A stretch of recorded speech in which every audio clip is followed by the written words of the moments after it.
conférence 2 ce soir, peur, stress, anxiété, comment y faire face et prévenir sa santé mentale en cette période de crise. Alors oui, ça fait 1 an maintenant que nous vivons une pandémie qui a bouleversé nos vies. Donc d'abord, la peur du départ, d'attraper cette maladie inconnue du personnel médical. L'anxiété, maintenant après, de transmettre aussi, sans le vouloir, un virus invisible à nos proches. La mort a fait irruption dans nos vies, alors qu'on vivait dans un monde où la mort était mise de côté, presque niée. Des confinements vécus différemment en fonction de nos situations personnelles. Des quarantaines à devoir faire en cas de contact à risque, l'attente des résultats, l'impossibilité de pouvoir travailler avec une perte financière pour beaucoup de personnes, de la perte de repères et de sens dans la vie, surtout quand tout s'arrête et quand on reçoit l'injonction que notre activité est non essentielle. Voilà ce que nous vivons depuis 1 an. Et bien sûr, avec la réduction drastique de nos contacts sociaux. Alors, beaucoup de personnes ont souffert et souffrent évidemment de cette situation qui dure. Donc, l'incertitude de cette période que nous vivons pèse énormément sur notre santé mentale, car l'humain a besoin de se projeter. Or, pour l'instant, c'est difficile, avec toutes ces règles qui changent tout le temps. Nous traversons plein d'émotions contradictoires et souvent douloureuses. C'est normal. Nous faisons tous des efforts depuis 1 an et nous nous restreignons dans nos contacts sociaux, nos sorties. Et régulièrement, on parle de nouvelles vagues et de nouveaux confinements, encore aujourd'hui. Donc, on peut avoir cette impression que nos efforts sont vains, qu'on n'en voit pas la fin. Mais alors, comment faire pour préserver un petit peu sa santé mentale en cette période? Donc, ce soir, ce que je vais faire, c'est que je vais vous partager quelques petits principes ou petits trucs pour faire face à ces peurs, cette anxiété, ce stress. Et aussi, si parfois ça peut vous arriver d'avoir des crises d'angoisse ou des crises de panique, eh bien, qu'est-ce que vous pouvez faire dans ces cas-là? Donc, tout d'abord, peut-être dans un premier temps, peut-être définir et différencier ces 3 termes, la peur, le stress et l'anxiété. Bon, qu'est-ce qui est tout à fait normal de ressentir et quand est-ce qu'on doit commencer à se dire que peut-être ça devient pathologique? Alors, on va commencer par la peur. La peur, c'est une émotion de base, tout comme la joie, la tristesse ou la colère. Donc, c'est une émotion saine qui découle d'un état d'alarme engendré par un danger imminent, une menace concrète et spécifique. Par exemple, si vous vous promenez dans une forêt tropicale et que vous voyez ce serpent, vous ressentirez probablement de la peur. Vous aurez perçu une forme de danger qui déclenche la peur que le serpent vous morde. Donc la peur, c'est une réaction instinctive et spontanée. Elle peut être intense. C'est une réaction d'adaptation essentielle à notre survie car elle va nous permettre de réagir justement face à ce danger ou à cette menace. Donc la peur, c'est le point de départ qui va enclencher différents mécanismes dans notre cerveau et notre corps pour nous permettre souvent en fait soit de fuir ou de combattre. Alors le stress maintenant. Le stress est un ensemble de réactions physiologiques à des événements externes perçus comme difficiles ou néfastes et auxquels il est nécessaire de s'adapter dans la vie. Alors est-ce qu'on peut vivre sans stress? Non, car le stress, c'est votre alarme incendie qui vous indique quand quelque chose ne va pas. Alors vouloir vivre sans stress, c'est comme si on voulait démolir l'alarme incendie alors qu'en fait, il faudrait plutôt appeler les pompiers. Le problème est bien que nous cherchons en général à nous débarrasser du stress, à lutter contre ses effets, au lieu de nous pencher sur ses déclencheurs. Donc commençons peut-être par cesser de vouloir lutter contre l'indicateur de danger et plutôt essayons d'identifier cet indicateur pour pouvoir travailler dessus. Donc le stress est lié à des événements concrets, donc par exemple d'une deadline professionnelle à respecter, une prise de parole devant des personnes, un conflit familial, même un déménagement. Alors c'est effectivement tous des événements de stress parce que ça nous change dans nos habitudes. Un déménagement, ça peut être positif, mais pour autant, ça peut générer du stress. Alors évidemment, en cette période particulière, l'inconnu est un puissant facteur de stress. Parfois, pour certaines, ça peut être plus l'inconnu peut être plus stressant pour certaines personnes que pour d'autres. Alors, des personnes qui pouvaient avoir réglé leur vie comme du papier à musique, elles peuvent se sentir complètement désemparées par cette situation de pandémie qui est inconnue jusque-là. Mais est-ce qu'on peut supprimer cette source de stress, ce virus, cette situation inconnue que nous vivons? Ben, malheureusement non, parce que nous n'avons pas de baguette magique. Ce serait bien, mais ce n'est pas le cas. Alors plutôt que d'essayer de lutter contre la source, quelles adaptations pouvons-nous mettre en place pour relever ce défi dans notre vie? Alors d'où vient ce stress? Le stress survient en fait quand il y a un déséquilibre entre la perception qu'une personne peut avoir des contraintes que lui impose son environnement ou elle-même. Donc son environnement, ben justement, ça peut être votre environnement professionnel, vous avez une deadline à respecter, c'est une forme de contrainte. Mais ça peut être vous-même parce qu'on peut se mettre parfois des contraintes à soi-même. Si on est particulièrement perfectionniste, eh bien on se met une couche de stress ou de contrainte à soi-même. Et donc c'est ce déséquilibre entre la perception que vous avez des contraintes et la perception que vous avez de vos ressources pour y faire face. Donc la personne, elle va percevoir un déséquilibre. Elle a perdu son équilibre intérieur, et cet équilibre intérieur, on l'appelle aussi l'homéostasie. Et le corps, du coup, son corps, va s'activer pour retrouver cette homéostasie. Donc ça, c'est vraiment le ressort fondamental du stress, c'est la préservation permanente de l'équilibre dans un environnement changeant.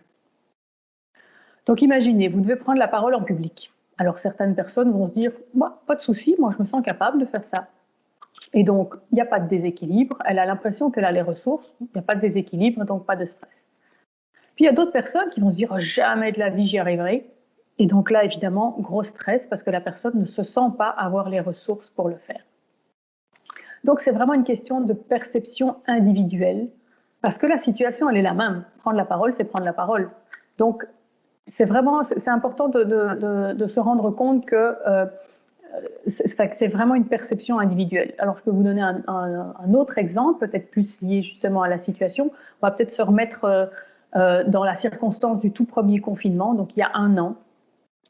Eh bien, on avait cette injonction que tout le monde devait rester chez soi, se protéger, sortir le moins possible, etc. Et imaginez qu'une personne sonne à votre porte. Alors déjà, il y a une surprise. Ça fait peut-être déjà plusieurs jours, si pas plusieurs semaines, que personne ne sonne plus à votre porte. À ce moment-là, souvenez-vous, en plus, on n'avait pas de masque. Donc la perception des ressources que vous pouviez avoir était très basse. Et pour peu qu'en plus la personne insiste un peu, donc elle ressonne une fois ou elle frappe à la porte, eh bien vous pouvez avoir justement cette peur qui se crée en vous. Votre pouls s'accélère, votre rythme cardiaque augmente et la réponse physiologique du stress commence. Est-ce que vous allez ouvrir? Est-ce que vous n'allez pas ouvrir? Mais vous pouvez aussi vous rendre compte que peut-être la personne qui est à côté de vous, votre conjointe, votre mari, votre femme, eh bien, ne réagit pas comme vous. Donc on est bien sur une perception subjective de la réalité. Donc cette situation, c'est ce qu'on peut appeler un stress aigu. Donc c'est la première phase du stress. Il y a 3 phases de stress. Eh bien, cette situation de stress aigu, c'est la première phase, c'est dit la phase d'alarme. Donc quand le stresseur rentre en action. Et donc là, qu'est-ce qui se passe? Alors le cortex préfrontal, donc qui est la zone du cerveau qui analyse les données et qui gère les décisions, eh bien cette partie-là du cerveau, elle est plus prioritaire du tout. C'est le cerveau reptilien qui s'active et qui se met en mode réflexe. Alors, donc ce mode réflexe, c'est de se dire, ça va préparer le corps à l'action, soit fuir ou lutter. Donc il y a une hormone, la noradrénaline, qui va stimuler les organes, donc les organes, le cœur, les muscles, les vaisseaux, etc. Et il y a un message qui est envoyé à l'hypothalamus, puis aux glandes surrénales, qui va libérer l'adrénaline. C'est la fameuse poussée d'adrénaline que l'on peut ressentir dans une situation de peur, de stress. Donc les rythmes respiratoires et cardiaques vont s'accélérer parce que l'idée c'est d'oxygéner le mieux possible les organes, les muscles pour pouvoir faire face à la situation. Vos bronches et vos pupilles vont se dilater et vous allez peut-être commencer à transpirer aussi. Donc toutes ces réactions se passent en quelques fractions de secondes. Cette alarme, elle peut être très courte. Par exemple, si on se remet dans la situation de la personne qui frappe à la porte, si vous décidez d'aller ouvrir et que vous voyez qu'en fait c'est votre voisine qui vous a gentiment apporté des muffins qu'elle a préparés, elle a déposé l'assiette par terre devant votre porte et puis en plus elle a reculé de 2 mètres, alors évidemment là vous êtes rassuré et votre réaction physiologique va se calmer et vous allez revenir à une situation normale. Alors des phases de stress, on est tout à fait capable d'en vivre, c'est tout à fait normal, on en a plein. Maintenant, ce qui se passe, c'est que ce qui est important, c'est qu'il y ait des phases de repos, des phases de latence entre différentes phases de stress, on va dire. Donc vous pouvez avoir pour des étudiants une session d'examen, eh bien c'est une session d'examen, c'est une certaine période, mais après vous revenez à la normale. Vous pouvez avoir un stress parce que vous devez justement prendre la parole en public, eh bien à un moment donné, voilà, vous avez cette phase, cette situation-là, mais quand c'est terminé, vous revenez à la normale. Il y a d'autres situations dans une vie, des signatures de choses importantes, vous achetez une maison, vous vous mariez, c'est toutes des situations qui peuvent générer du stress, mais tant qu'il y a des temps de latence entre les différentes phases de ce stress, eh bien, votre corps, il est fait pour, donc vous allez tout à fait être capable de gérer, de gérer ces situations tout au long de votre vie. Maintenant, parfois, eh bien, quand les stresseurs, donc les sources de stress, sont un peu plus longues, eh bien, on passe à la phase 2 de stress, qui est la phase de résistance. Donc à ce moment-là, le corps il va faire face et il va résister à ce stress qui est continu. Maintenant, le corps va donc se fatiguer petit à petit.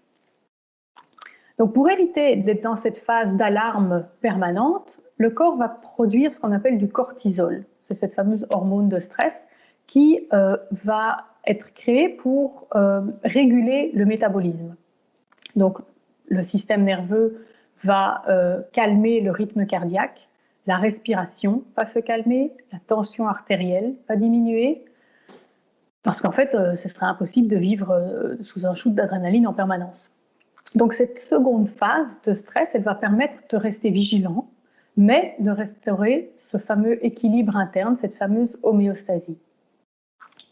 Par contre, plus ça dure, plus vous allez augmenter votre cholestérol, plus les sécrétions gastriques vont augmenter aussi, et au fur et à mesure, vous pouvez avoir votre immunité qui baisse. C'est pour ça qu'en temps normal, si hors Covid, on va dire, et peut-être même en période de Covid aussi d'ailleurs, dans un environnement où vous êtes assez stressé, un environnement de travail stressant, vous pouvez peut-être vous rendre compte que si vous accumulez un peu trop de stress, si ça dure depuis trop longtemps, eh bien s'il y a des virus qui passent, des virus du rhume, des gastro, etc., vous avez plus tendance à vous les choper parce que votre système immunitaire, en fait, il n'a plus la force de lutter contre l'envahisseur. Alors, il y a d'autres personnes qui peuvent peut-être être même dans le même environnement que vous, mais avoir cette impression d'avoir plus de ressources que vous et donc être moins stressées que vous. Eh bien, ces personnes-là vont peut-être aussi attraper le virus. C'est pas que le virus, il va juste chez vous et pas chez l'autre. Ils vont peut-être aussi attraper le virus, mais sauf que leur corps, il va faire face. Et donc, ils vont parfois même ne pas sentir passer le virus parce que l'immunité se met en route et le corps est capable de résister. Donc ça, c'est la phase 2 de résistance. Alors, donc le stress, au départ, c'est quelque chose de positif parce que ça va nous permettre de survivre. Ça va nous permettre de réussir toute une série de challenges, comme on a vu, des examens, etc. Mais il peut devenir négatif à partir du moment où il devient chronique, où ça fait vraiment trop longtemps que vous êtes dans que vous subissez ce stress. Et du coup, votre corps, il va s'épuiser. Donc, ce qu'il y a, c'est que s'il n'y a pas de temps de latence entre les différentes phases de stress, eh bien, à un moment donné, ben, voilà, vous allez plus arriver à faire face.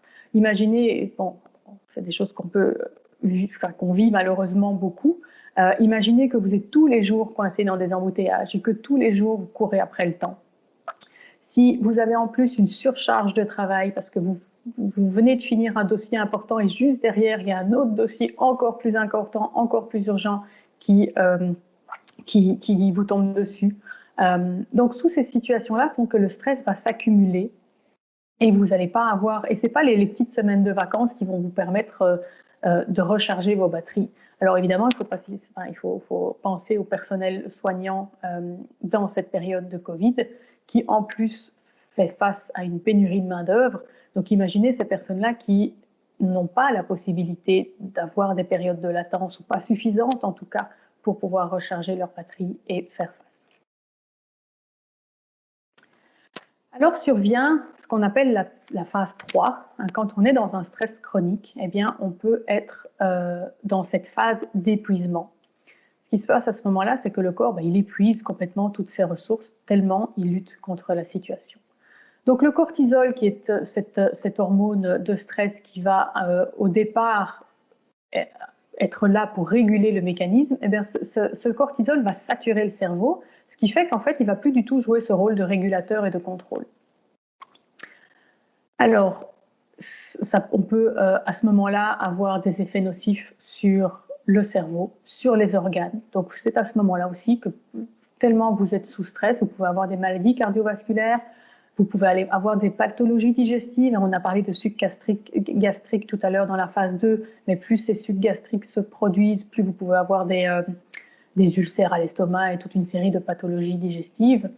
Des troubles aussi musculosquelettiques qu'on appelle, donc des douleurs particulières au niveau des muscles, au niveau du squelette, au niveau des articulations.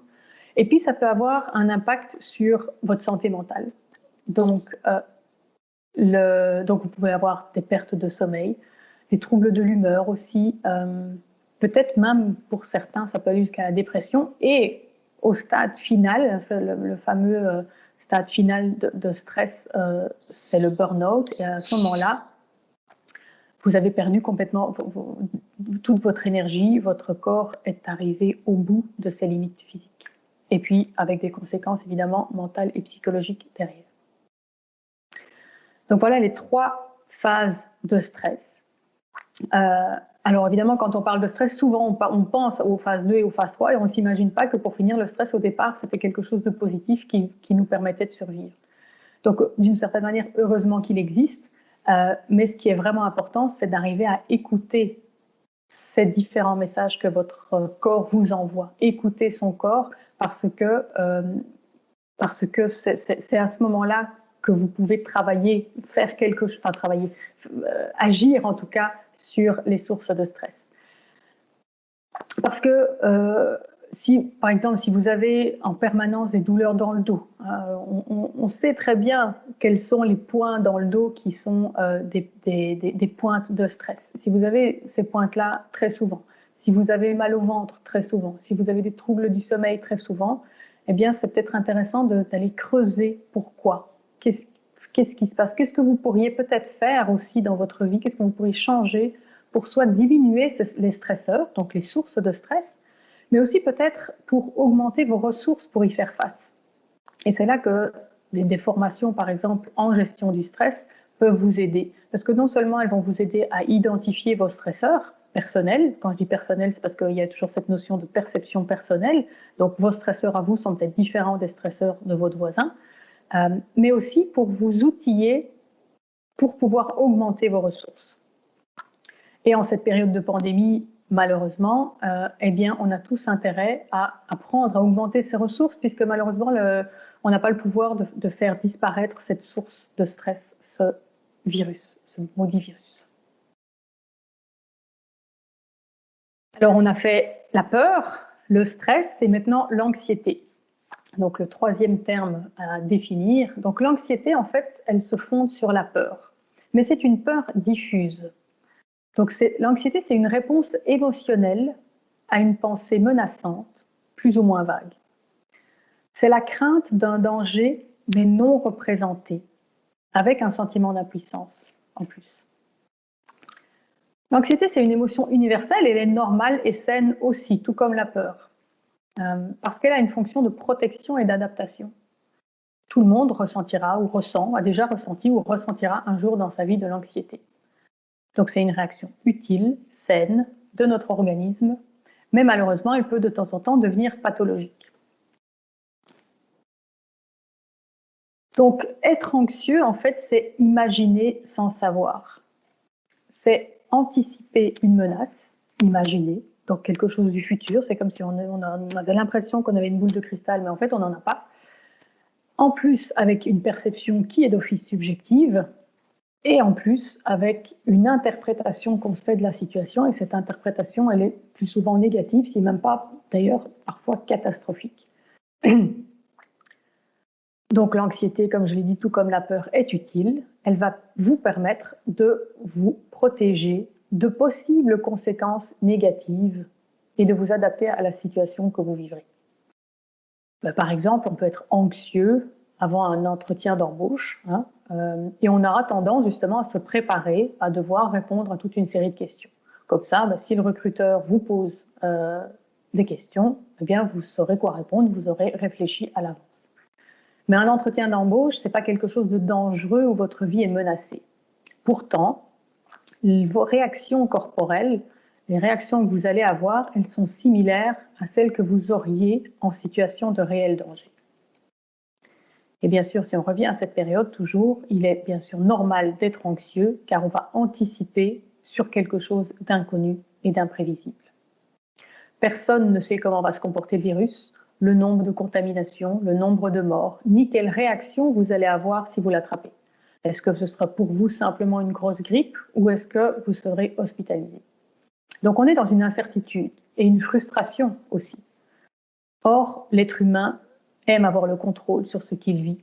Il aime prévoir, anticiper pour se préparer. Alors on est inquiet d'attraper le virus, mais aussi des conséquences économiques de la crise. Pendant un confinement, on peut être inquiet d'être seul chez soi, sans voir personne. Et en plus, on ne sait pas pour combien de temps, parce qu'on nous dit c'est X semaines, mais on sait bien que les X semaines peuvent se changer en X autres semaines. Sauf que pour certaines personnes, eh bien, elles vont le vivre encore plus mal que d'autres. Et elles vont être très anxieuses. Elles vont s'imaginer que toutes les personnes qu'elles vont croiser sont d'office porteuses du virus, alors qu'en fait, elles n'en savent rien. Et comme je le disais, le cerveau réagit de la même manière devant une menace réelle ou imaginée, par la production des hormones du stress.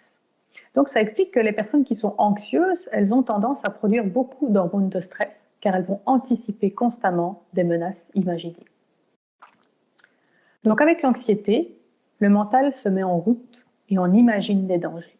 Et donc ceux qui ont un mental plus prolifique que d'autres, qui ont souvent cette tendance à s'imaginer le pire, eh bien ils vont potentiellement être plus sujets à l'anxiété que les autres. Alors c'est parfois diffus, mais c'est là un peu tout le temps. Ces personnes ont ce qu'on appelle un tempérament plus anxieux que les autres. Alors pour savoir, il suffit peut-être de vous comparer à d'autres personnes dans une même situation. Disons que par exemple, vous êtes dans une rue commerçante ou dans un magasin. Est-ce que vous remarquez que les autres n'ont pas l'air plus inquiets que ça?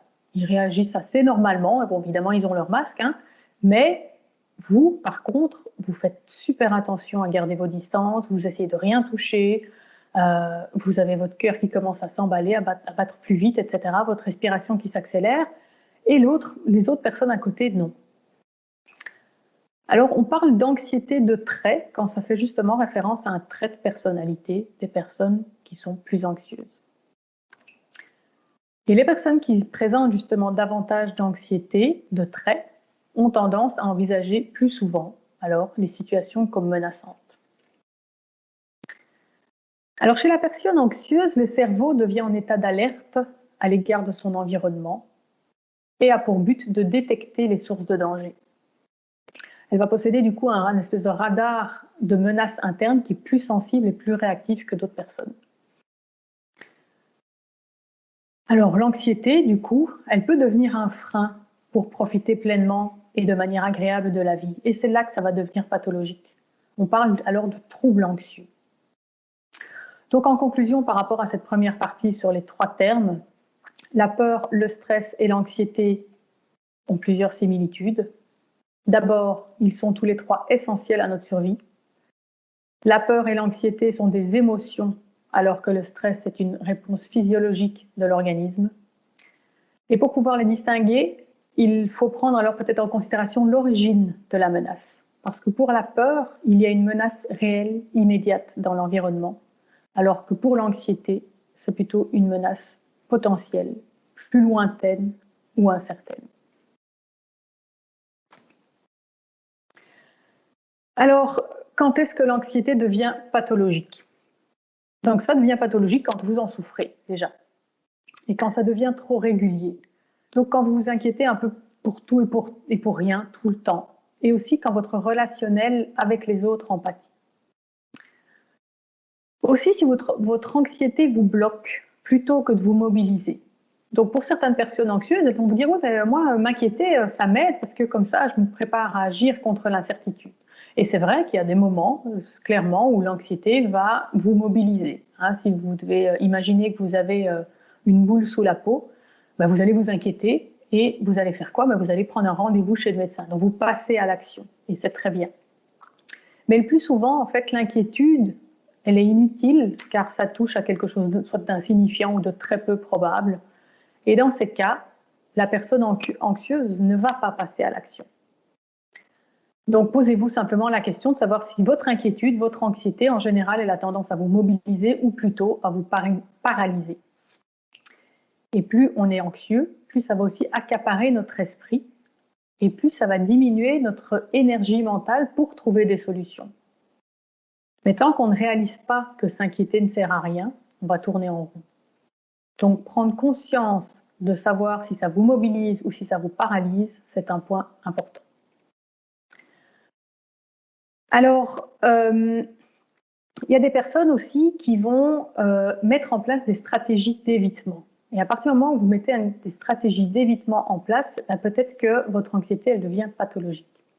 Donc par exemple, si on revient à cette période, vous pouvez avoir des personnes qui vont imaginer que tout le monde est porteur du virus et donc dangereux. La personne est en état d'alerte permanent et pour se protéger, elle va commencer à avoir des comportements d'évitement. Elle ne va plus oser sortir de chez elle, plus oser aller faire ses courses. Et souvent, s'il y a un conjoint ou une conjointe qui va compenser, en fait, qui va aller faire les courses pour l'autre en pensant l'aider, mais en fait, c'est le contraire qui se passe parce que ça va renforcer la personne dans sa croyance que le monde extérieur est dangereux. L'évitement, ça peut aussi être ne pas oser retourner au travail. Donc, vous pouvez trouver toutes les excuses, essayer de convaincre votre patron en disant « oui, mais en télétravail, je suis vachement plus productif, c'est quand même vachement mieux, je voudrais rester à la maison ». Alors, ça n'empêche que peut-être qu'en télétravail, on est plus productif, ou certaines personnes peuvent l'être plus, mais à partir du moment où c'est une excuse que vous vous trouvez pour ne pas y retourner parce que vous évitez la situation de retourner au travail, c'est là que ça devient un problème. Alors, et donc, il faut se poser la question aussi si c'est vous ou si tout le monde réagit comme vous. Et évidemment, quand on est seul chez soi, c'est pas évident de se rendre compte quand ça devient pathologique, parce qu'on n'a pas beaucoup de points de comparaison, surtout si on vit uniquement avec les infos de la télévision ou d'Internet, sans se rendre compte par soi-même de visu de la situation réelle. Alors c'est souvent quand on est dans la vie réelle qu'on va se rendre compte que c'est peut-être pas tout à fait normal ce qu'on vit. Mais pour ça, il faut oser sortir. Parce que si on évite à chaque fois ces genres de situations, eh bien on est juste dans notre tête et on se fait des films et ça s'alimente, ça s'auto-alimente. Et on a l'impression que tout le monde pense et réagit comme nous, en fait, alors que c'est faux. Donc l'anxiété, elle va s'auto-alimenter, alors que le stress, lui, il va diminuer à partir du moment où la situation est passée. Alors certaines personnes encore peuvent être tellement anxieuses qu'elles vont faire des crises de panique. Alors ces crises, elles arrivent de manière très soudaine, n'importe où. Ça peut être même quand vous êtes dans un environnement où vous êtes tout à fait sécurisant, donc vous êtes chez vous, ça peut vous arriver chez vous, même quand vous êtes dans votre lit, et vous commencez à vous sentir mal. Et la crise en tant que telle est paniquante, parce que la personne elle a vraiment l'impression qu'elle va s'évanouir, qu'elle va faire un arrêt cardiaque ou même qu'elle va mourir. Donc la sensation est tellement physique que la personne a l'impression qu'elle a un gros problème de santé. tout son corps est en alerte. Et on arrive à... et si on n'arrive pas justement à prendre de distance par rapport à cette crise, à cette situation, eh bien la crise sera encore plus forte. Bon, ce qui est rassurant, c'est que c'est ponctuel déjà, et puis que ça va passer, ça passe tout seul.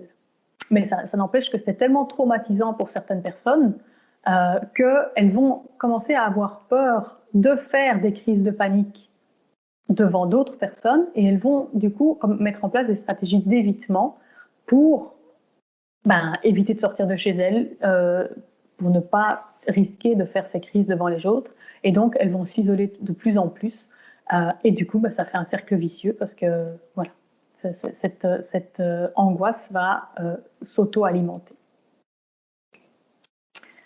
Donc, quels sont les symptômes d'une crise d'angoisse? Alors, vous pouvez avoir des difficultés à respirer, faire de l'hyperventilation, avoir vraiment une impression d'étouffer, avoir une boule dans la gorge, une boule dans le ventre, de fortes douleurs dans la poitrine aussi, qui peuvent parfois même se diffuser dans le bras. Donc évidemment, dans ces circonstances-là, vous avez l'impression que vous faites une crise cardiaque. Alors évidemment, bien sûr, la première fois, allez chez le médecin, appelez les urgences, on ne peut pas savoir si vous faites une crise cardiaque ou pas. Donc faites tous les examens médicaux pour vérifier que ce n'est pas une crise cardiaque. Et si votre médecin vous dit non, désolé, désolé, tant mieux, hein, vous n'avez rien au niveau physique, alors peut-être voilà, réfléchissez de savoir si ça ne pourrait pas être une crise de panique. Alors, vous pouvez avoir des nausées aussi dans une crise d'angoisse. Vous pouvez avoir une sensation de dégoût, des vertiges, une peur de perdre connaissance, puis des sueurs froides, des tremblements d'espace. Tout ça, ce sont des symptômes qui peuvent se présenter durant une crise d'angoisse. Bon, on vient d'aller assez loin dans la description du plus paniquant.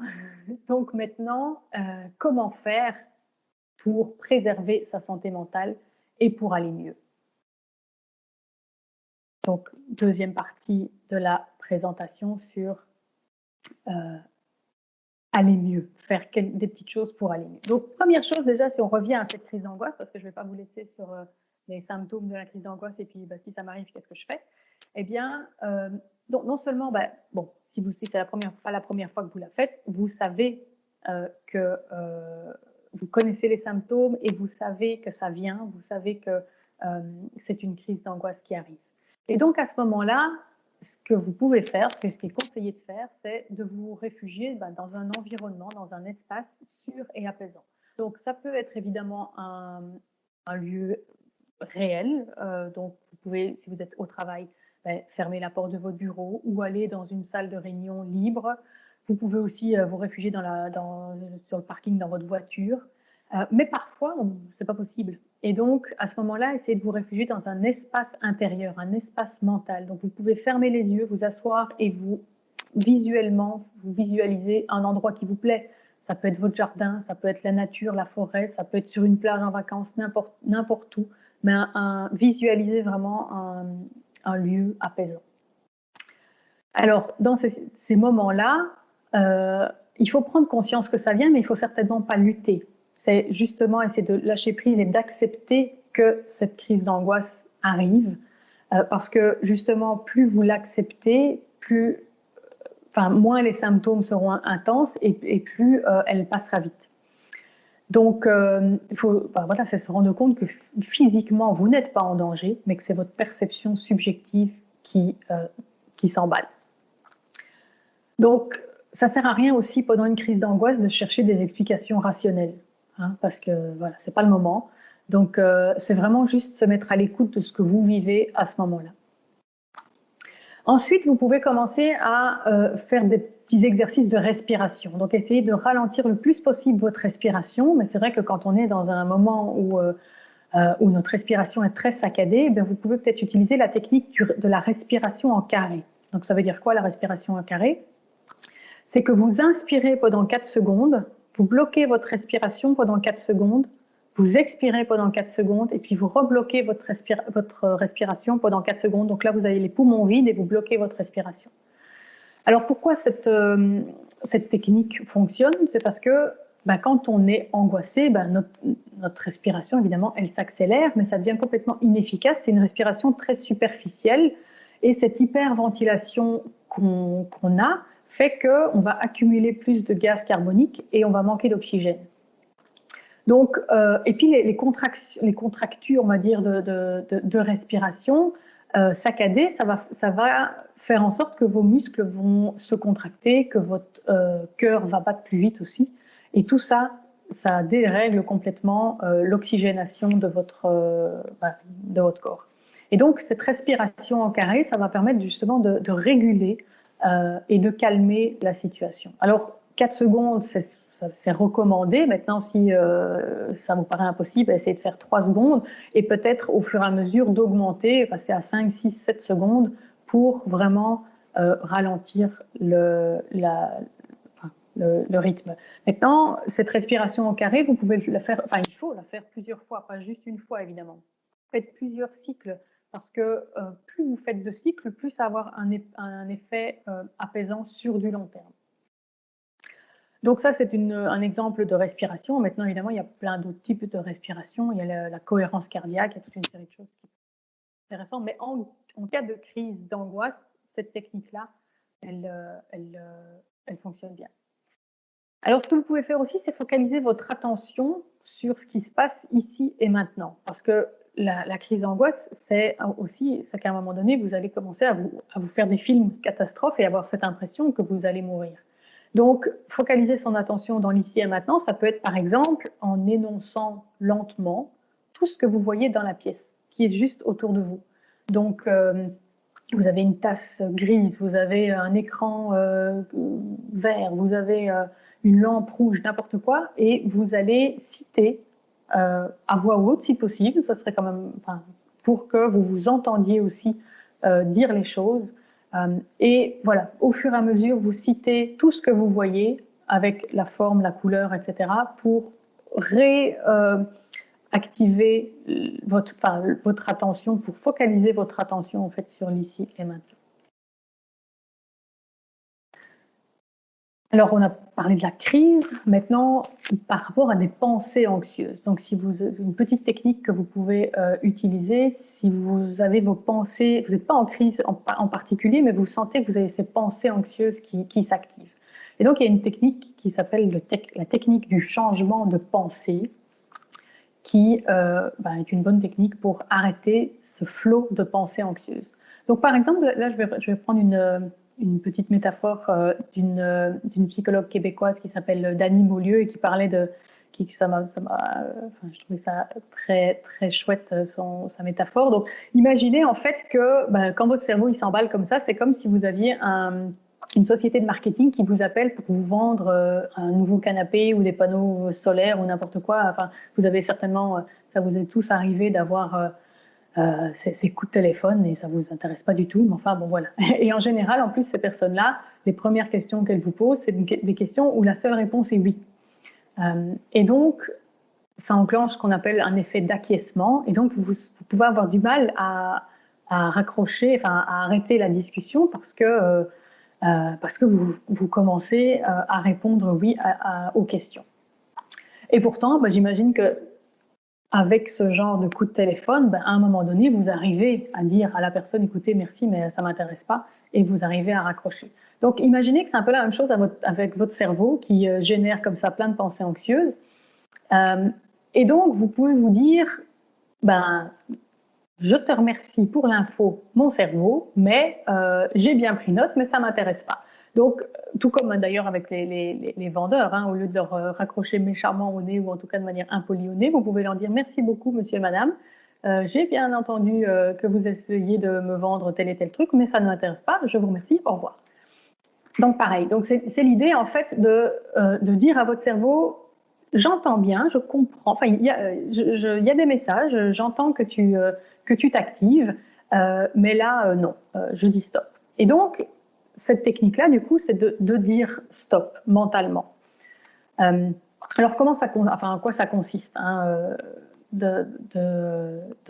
d'utiliser cette technique-là? Tout d'abord, dans un premier temps, c'est prendre peut-être 1 minute pour réfléchir, pour trouver une pensée agréable amusante, positive, stimulante, n'importe quoi, une pensée, mais quelque chose qui est assez de forte intensité. Donc, vraiment, vous remémorez un moment où c'était très agréable pour vous. Alors, vous pouvez avoir, c'était peut-être un voyage, c'était peut-être un match sportif que vous avez gagné, c'était peut-être un défi que vous avez relevé, n'importe quoi, mais quelque chose d'émotionnellement très positif. Et essayez de trouver un mot-clé qui va vous rappeler cette pensée agréable. Donc, ça peut être le nom du village de vacances dans lequel vous allez, ça peut être le nom de votre club sportif dans lequel vous vous défoulez, où tout va bien. Enfin voilà. Donc, prenez une minute pour réfléchir à une situation très agréable, très positive, et vous associez un mot par rapport à cette situation. Et donc, quand vous êtes pris par vos pensées anxieuses, donc le coup de téléphone a commencé, eh bien là, vous devez faire un geste ou bien vous imaginez que vous allez faire un geste qui dit stop. Alors ça peut être n'importe quoi, vous claquez des doigts, vous tapez du pied, ou bien si vous voulez que ça soit un peu plus discret, parce que si vous êtes en plein au boulot, vous avez peut-être envie que ça soit plus discret, vous pouvez imaginer que mentalement, vous hurlez dans votre tête « Stop, c'est fini !» Je veux arrêter ce flot de pensées anxieuses. Et à ce moment-là, directement, vous remplacez les pensées par la pensée agréable de la première étape. Alors, autre chose aussi, c'est que vous pouvez parfois vous pouvez décider de faire quelque chose de spécifique. Vous avez dit stop et vous décidez à ce moment-là n'importe quoi. Ça peut être, vous décidez, vous mettez votre musique favorite et que vous chantez. Vous décidez que vous levez de là où vous êtes et vous changez de pièce, mais en toute conscience, donc vraiment en regardant justement autour de vous les couleurs, etc. Vous décidez que vous allez vous faire une tasse de café, que vous allez à votre boîte aux lettres si vous êtes chez vous, enfin n'importe quoi, mais quelque chose de physique qui va vous mettre en action pour sortir de ces pensées anxieuses et faire autre chose. Les odeurs aussi, ça marche bien. On peut aussi décider quand on est pris comme ça par une pensée anxieuse, on dit stop et on va sentir une odeur qui est positive, qui nous rappelle des choses importantes. Ça peut être votre parfum favori, mais ça peut aussi être n'importe une huile essentielle que vous pouvez avoir ou l'odeur du café, n'importe quoi. Donc voilà, donc c'est vraiment cette technique de changement de pensée, c'est que vous avez réfléchi à quelque chose d'agréable, vous avez un mot qui est associé à ça, et vous décidez consciemment de dire stop, de faire un geste pour arrêter ce flux, de remplacer les pensées anxieuses par cette pensée agréable, et alors vous pouvez aussi passer à l'action, faire quelque chose de physique pour mettre en route votre corps pour sortir de ces pensées anxieuses. Alors, une petite citation de Marc Aurèle qui dit « Vous êtes maître de votre esprit, pas des événements extérieurs. Donc, si vous réalisez cela, vous trouverez la force. » Donc, vraiment se rendre compte que les pensées dans la tête, le mental, il peut s'activer beaucoup, mais que vous pouvez décider, vous pouvez avoir une maîtrise là-dessus et que vous pouvez trouver la force de l'arrêter à certains moments. Pas tout le temps, évidemment. Enfin, je veux dire, par rapport aux situations anxieuses. Alors, maintenant, je propose de vous montrer 10 petites astuces. Si vous êtes, évidemment, si vous avez une tendance anxieuse, si vous êtes facilement stressé, peut-être ces 10 petites astuces pour maintenir votre santé mentale sur une période plus longue, parce que ce sont des astuces qu'on peut faire justement un peu tous les jours pour garder une santé mentale plus positive. Donc la première chose, c'est d'éviter la surconsommation médiatique anxiogène. Alors bien sûr, dans cette période, les journaux télévisés ne parlent à peu près que du Covid. Il y en a tout le temps, tous les médias, les journaux, etc. Vous allez tout le temps avoir des informations angoissantes sur le nombre de décès, etc., etc. Donc, vraiment, si vous avez cette tendance anxieuse, arrêtez ça. Arrêtez les médias en ligne. Il est recommandé de ne pas dépasser 20 minutes d'information par jour. Et puis, évidemment, d'essayer si vraiment vous voulez avoir ces 20 minutes, hein, c'est même pas obligatoire, hein, on peut se faire des journées sans journaux télévisés, que c'est pas pour ça qu'il va se passer quelque chose de grave dans notre vie. Donc, mais si vraiment vous voulez avoir des informations, ben, focalisez-vous évidemment sur les sites ou les réseaux qui sont les plus professionnels, on va dire. Hein, évitez les articles sensationnalistes ou les sites fake news, etc. Et d'ailleurs, pour ça, je voudrais vous remercier pour être présent là maintenant, parce qu'on est aux heures à peu près des journaux télévisés. Donc, bravo, vous n'avez pas regardé le journal ce soir. C'est un bon pas pour préserver votre santé mentale. Et puis, justement, vous dire aussi qu'il y a des études qui ont été faites par rapport au lien ou la corrélation, on va dire, entre la crise sanitaire et le niveau d'anxiété. Donc, il y a une étude qui a été faite entre autres par l'Institut danois de recherche sur le bonheur, qui a été réalisée dans 30 pays entre le mois d'avril et le mois de juillet 2020, et qui a montré que l'anxiété était en forte hausse lorsque le nombre de cas de Covid augmentait. Donc, selon eux, dans une population d'1 million d'habitants, tous les 100 nouveaux cas, eh bien, ce sont 7200 personnes en plus qui se sentent angoissées. Donc, sachant que des cas de Covid, il y en a tous les jours et c'est annoncé tout le temps dans les médias, ben, ça fait chaque fois qu'il y a 100 nouveaux cas, ça fait 7200 personnes qui peuvent se sentir angoissées. Donc, c'est pas nécessaire d'avoir ces informations-là tout le temps. Alors, deuxième élément, deuxième astuce, c'est de se réconcilier d'une certaine manière avec l'incertitude, parce que c'est probablement ce qui est le plus difficile à accepter dans cette période, c'est notre incapacité et notre incertitude face à notre impuissance plutôt et notre incertitude face à l'avenir.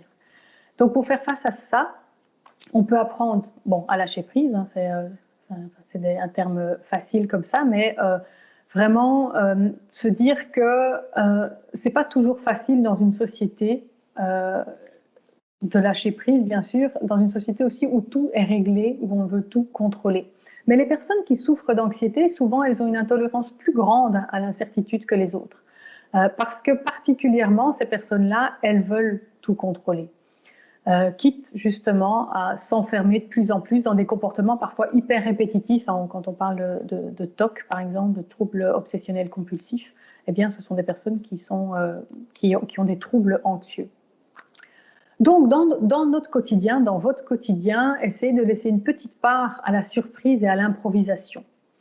Donc, c'est essayer de se projeter aussi sur des plus courtes périodes, parce que ça ne sert plus à rien maintenant d'essayer de se projeter sur du long terme, puisque tout qui change tout le temps, hein, les règles changent tout le temps. Donc, c'est de mettre volontairement des petites doses de nouveautés, mais de nouveautés positives, parce que ça va vous réconcilier avec cette incertitude qui, jusque-là, malheureusement, elle est subie négativement. Mais ces petites doses positives, de choses positives, ça peut être des trucs tout simples, comme par exemple décider de changer de marque de céréales que vous prenez tous les jours, ou de produits lessives, ou de n'importe quoi. Ça peut être aussi décider de modifier l'aménagement de vos meubles chez vous. Il n'y a pas longtemps, par exemple, j'ai accompagné une dame qui voulait gérer son anxiété, qui avait beaucoup de mal à sortir de chez elle, etc. Et c'est la semaine dernière qu'elle m'expliquait qu'elle avait justement chamboulé tous les meubles dans son appartement et que ça lui avait procuré beaucoup de joie et de fierté, en fait.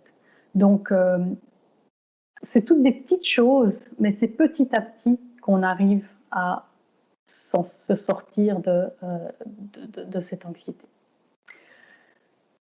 Alors, troisième point, écrire ou dessiner ses peurs. Donc, si vous avez ces pensées anxieuses qui vous arrivent, des peurs qui vous arrivent, eh bien, ayez avec vous un petit bloc de post-it ou un petit bloc de feuilles et vous les écrivez. Au fur et à mesure qu'elles arrivent sur votre journée, vous les écrivez. Vous pouvez les mettre dans votre poche ou vous les écrivez et puis vous les mettez dans une boîte chez vous et en fin de journée, vous les jetez. Donc, c'est vraiment d'essayer de faire une table rase en fait de toutes ces pensées que vous avez eues sur la journée que vous avez réussi à sortir, du coup, vous les avez exprimés sur une petite feuille de papier, et puis vous les jetez.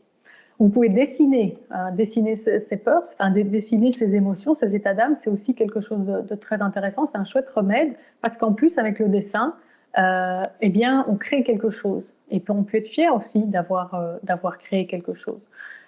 Il y a de plus en plus, on voit dans les librairies des petits livres de coloriage, des mandalas et des choses comme ça. Eh bien, il faut se rendre compte que ces activités-là, du coloriage en l'occurrence, va augmenter la dopamine et la sérotonine. Donc, ce sont les hormones de bien-être et va faire baisser le cortisol, qui est la fameuse hormone du stress. Autre élément, parler à des personnes de confiance. Donc, les émotions, elles doivent sortir. Donc, elles peuvent sortir de manière artistique et de manière en écrivant, etc. Mais elles peuvent aussi sortir en parlant avec quelqu'un qui vous est proche. Ça peut être un ami, quelqu'un de la famille. Et si ce n'est pas possible, ça peut être un professionnel. Mais c'est important d'exprimer tout ce qui se passe pour vous. Alors, reprendre contact avec la nature aussi, donc se promener dans la nature, parce que la nature, ça va nous recentrer sur l'essentiel, sur la vie et sur le côté cyclique de la vie aussi, du fait qu'il y a des petites morts, mais il y a évidemment des renaissances derrière. Donc, alors la nature, on est en contact, même si on habite en ville, dans un appartement, on peut être en contact avec la nature, on peut ouvrir sa fenêtre, on peut regarder le ciel, on peut regarder les nuages, entendre les oiseaux, regarder les arbres. On peut, alors si on est à la campagne ou si on a plus facilement accès à un parc, évidemment, sortir, aller en contact avec la nature. Maintenant, le printemps arrive, les potagers vont de nouveau, on peut se réactiver dans son potager. Donc, c'est toutes des choses qui sont importantes. Vous pouvez faire ça, c'est des bacs sur votre terrasse aussi, c'est pas d'office d'avoir un jardin, mais toutes des choses qui vont permettre de se reconnecter à la nature. Parce que la fameuse étude danoise dont je parlais, eh bien, elle dit qu'aller dehors plus de 15 minutes par jour, ça a un impact le plus positif sur la satisfaction de la vie des participants à l'étude. Juste derrière vient les activités artistiques et créatives, donc ça peut être cuisiner, bricoler, dessiner, colorier, etc. Et après encore, ça vient la méditation. Donc aller dehors, c'est le truc qui procure le plus de plaisir. Alors, 6e point, rester en contact avec vos sensations corporelles. Donc, c'est aussi, c'est connecter à son corps, mais c'est aussi apprendre à être dans l'instant présent, parce qu'à partir du moment où on ressent les sensations dans son corps, on est dans l'instant présent. Donc, peut-être vous poser la question de, sur une journée, quel est le pourcentage de votre temps que vous avez l'impression que vous êtes dans l'instant présent. Si ce pourcentage est moins de 80%, eh bien, peut-être que vous devriez prendre conscience, vous pourriez prendre conscience que ce serait bien de faire quelque chose pour vous raccrocher au présent. Et évidemment, donc, toutes les activités pour se connecter à ces sensations corporelles sont des très bons exercices pour revenir dans l'ici et maintenant. Alors, 7e point, la respiration. Donc, j'en ai déjà parlé par rapport à la respiration en carré en cas de crise, d'angoisse, mais des exercices de respiration tout le temps, comme j'ai dit, la cohérence cardiaque, tous ces petits exercices-là, d'essayer de compter aussi le nombre d'inspire et d'expire que vous faites, et essayer de compter, voyez jusqu'où vous pouvez aller. Et puis, bon, à un moment donné, vous allez lâcher parce que votre mental vos pensées vont de nouveau s'activer. Et c'est pas grave, c'est normal. Mais essayez vous recommencez à ce moment-là et vous essayez de voir jusqu'où vous pouvez aller, combien d'inspire et expire vous arrivez à compter. 8e point, méditer. Méditer, c'est alors bon voilà, il y en a qui disent la méditation, moi j'y arrive pas ou c'est compliqué. Il y a plein de manières de méditer.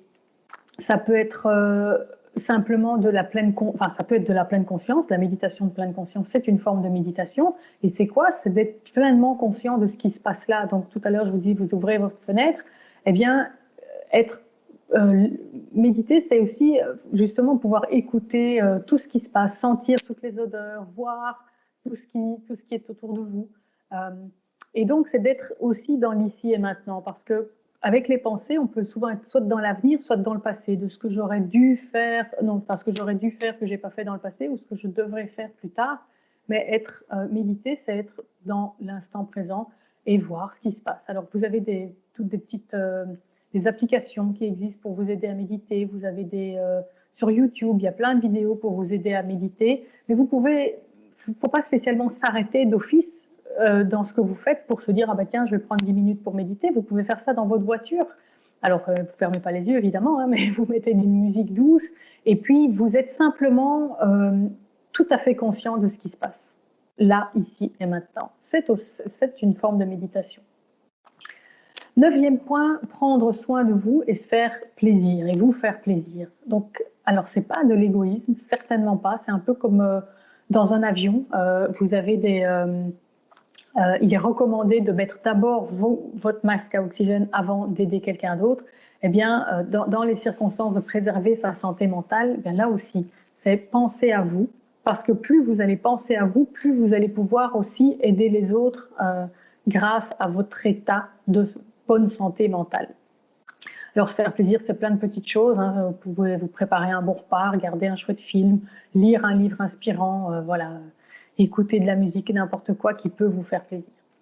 Et le dernier point, cultiver la gratitude. Alors, la gratitude, c'est quoi? C'est remercier pour toutes les petites choses agréables qu'il y a dans votre vie. Et ça peut être des toutes petites choses. Ça peut être simplement d'avoir un toit au-dessus de sa tête, ça peut être d'avoir des choses à manger, ça peut être d'avoir de l'eau qui coule dans la douche, et si en plus elle est chaude, c'est encore mieux. Donc c'est vraiment... il y a des études qui montrent que des personnes qui éprouvent davantage de reconnaissance pour la vie et pour ce qu'elle a à offrir vivent un niveau de stress significativement moins élevé.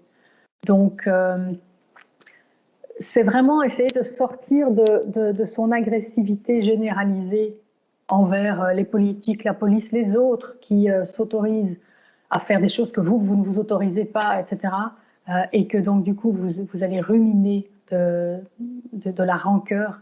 Eh bien, c'est sortir de ça et d'entretenir plutôt de la gratitude par rapport à des petites choses que vous avez dans votre vie. Alors, on peut prendre le temps, justement, chaque jour, de ressentir un peu de la gratitude. Ça peut être remercier vos proches pour ce qu'ils font pour vous, pour ce qui se passe dans votre vie, pour être simplement dans votre vie. Alors, ça peut être intimidant, oui, peut-être bizarrement, parce que c'est peut-être plus facile, on se dit, plus facile de râler, sur les autres, mais dire réellement un merci, un véritable merci, exprimer de la gratitude à quelqu'un, c'est plus difficile parce qu'on s'expose, alors que quand on râle, etc., on s'expose moins. Mais c'est tellement positif, ça fait tellement de bien à recevoir, mais ça fait aussi énormément de bien à donner parce que vous allez voir à quel point ça rend l'autre plus heureux. Donc, réapprenons plutôt à cultiver la gratitude. Je vous remercie beaucoup pour votre attention et je suis à votre disposition pour les questions si vous en avez.